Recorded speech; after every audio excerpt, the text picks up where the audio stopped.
I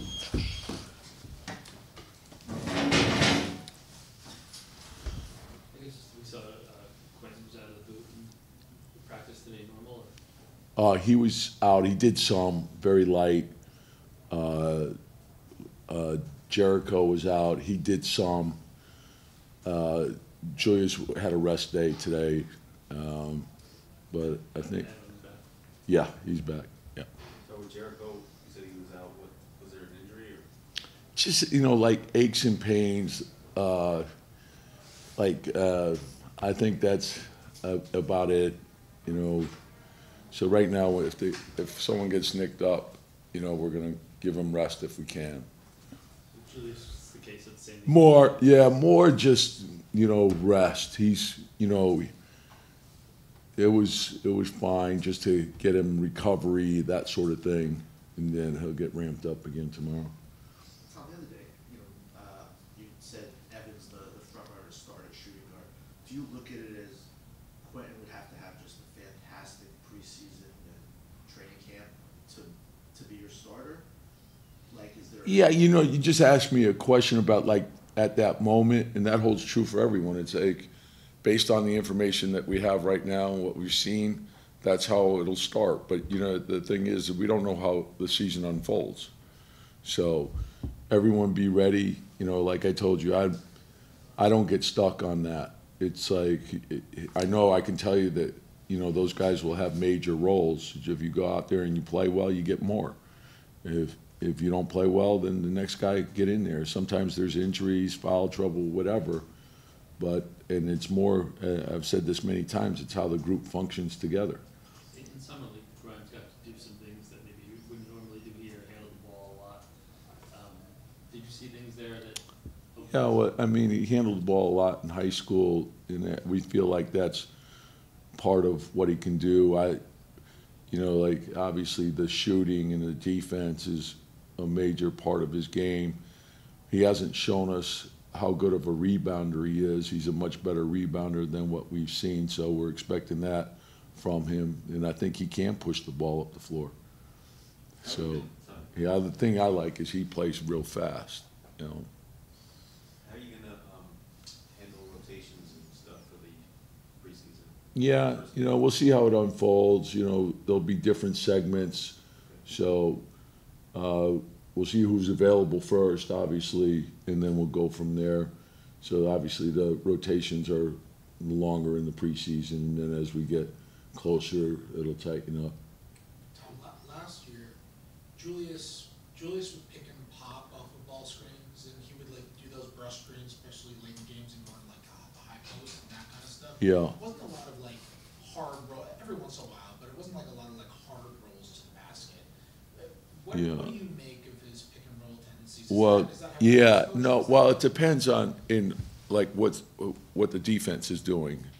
If they're switching, we don't mind the nail isolation. We think that's a good spot.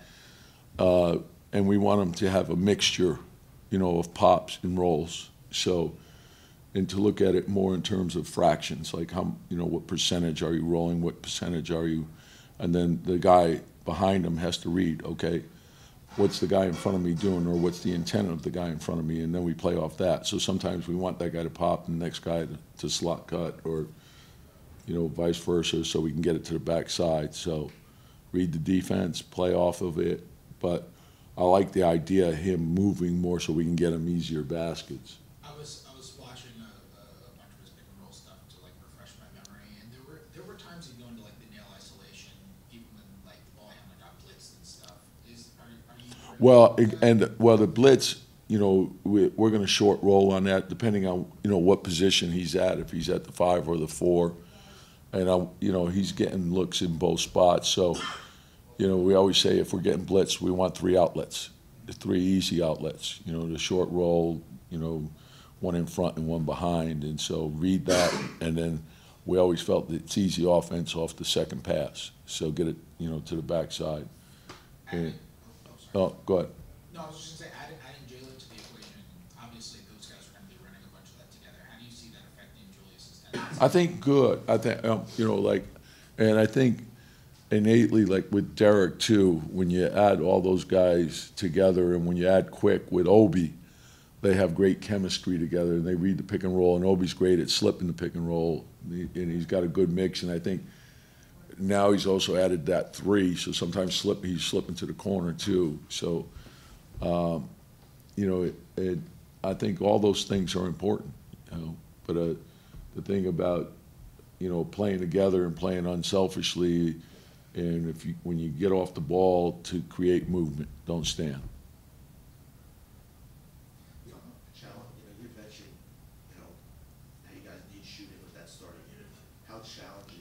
With every unit. Right, but how challenging do you think spacing, kind of ask you, I guess, a little bit, but how challenging when you have three guys like Julius and Jalen, and RJ?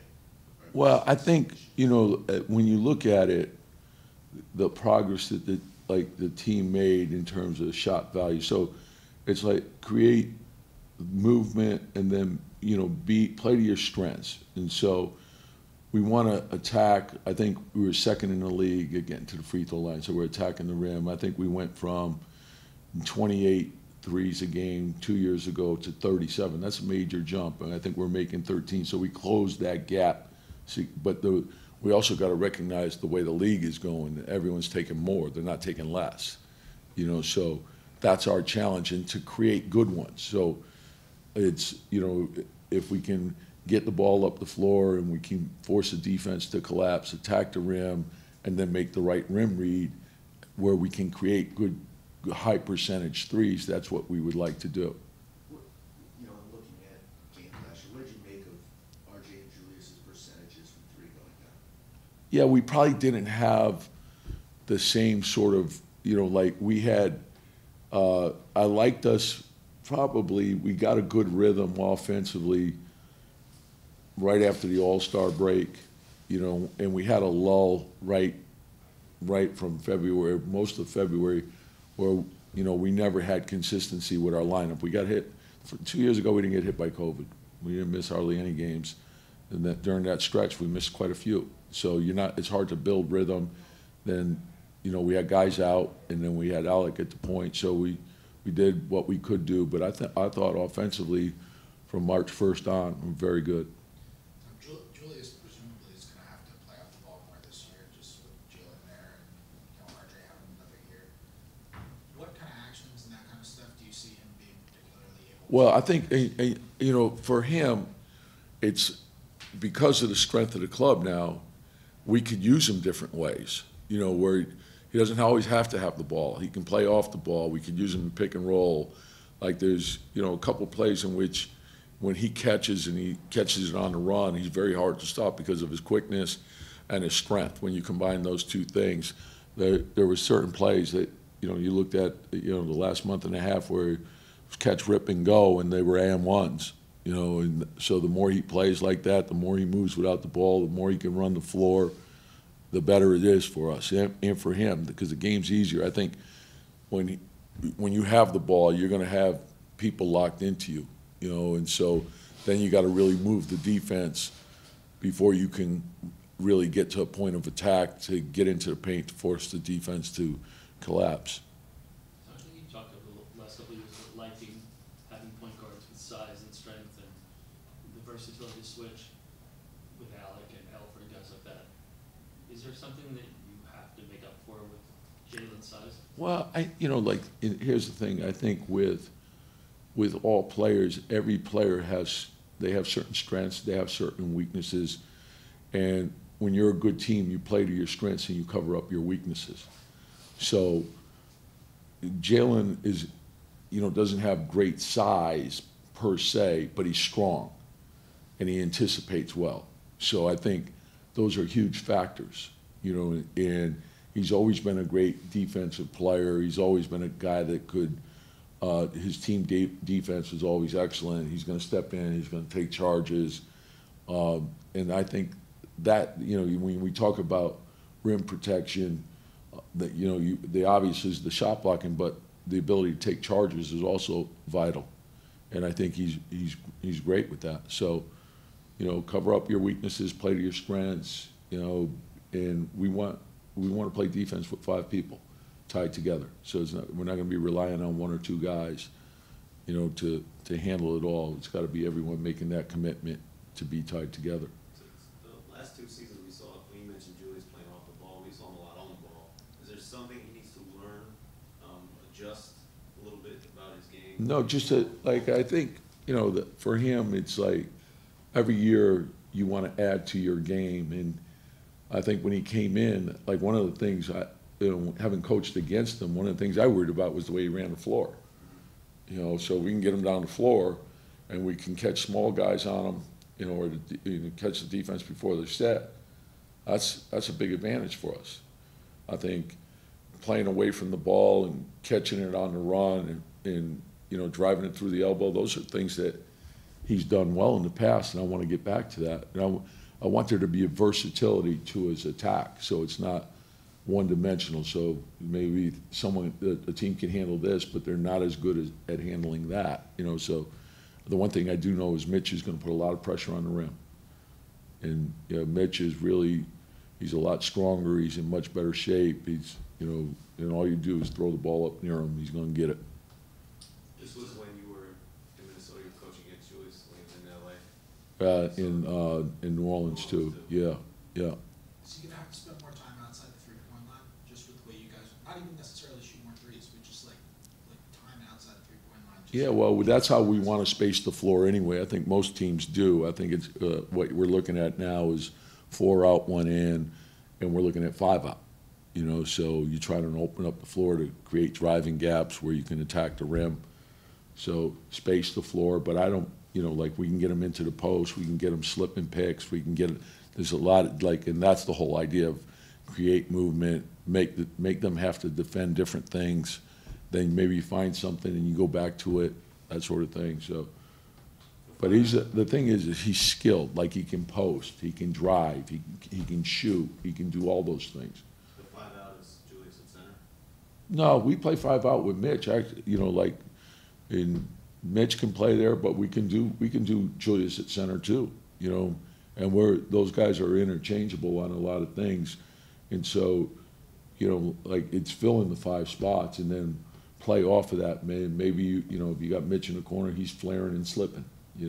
So there's a lot. Just play to your strengths. Just get there quick and create movement, and then respace the floor. Once you cut, we got to respace the floor. What do you think Hartenstein's 3-point shooting? I don't know where you're going with that, Fred. If you're going to hit me with the percentage or the sample size, all right, what angle are you? I feel like you're trying to Bermanize. Okay, fine. He No. took 25 threes last year. He has shot them in the G League before. Yeah. He hits them at the end, but he facilitates a lot from the high post. Yes. So if you put him in the 3-point line, you kind of lose that comfort zone. What's that? No, I think not necessarily. The thing to me, and it's one of the things I like about Obi up there too, is their skill set. So you're going to be outside of the 3, and then play off of that. So if the ball comes back to you, whether you're going to a dribble handoff to the strong side or you're playing off the backside, just keep it moving quick. And then once you hand off, put pressure on the rim, keep moving.